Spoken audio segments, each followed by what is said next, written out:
বৃহস্পতিবার পবিত্র রাতে কেউ যদি এই দোয়াটি 100 বার পরে কোনো দিন পৃথিবীর কোনো মানুষের কাছে তার হাত পাততে হবে না।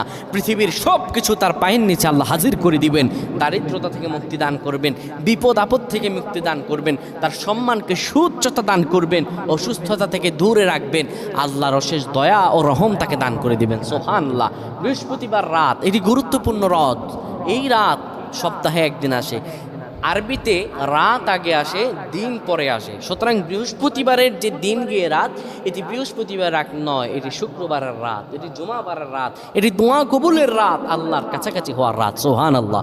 এই বৃহস্পতিবার রাত আল্লাহ তাআলা বান্দার দোয়া কবুল করেন। কেউ যদি বৃহস্পতিবার রাতে ঈশা নামাজের পরে পবিত্র হয়ে ইয়া হাইয়ু ইয়া হাইয়ু ইয়া হাইয়ু ইয়া রফিয়ু ইয়া রফিয়ু ইয়া রফিয়ু এই দোয়াগুলো পড়তে পারে 100 বার, আল্লাহ রাব্বুল আলামিন তার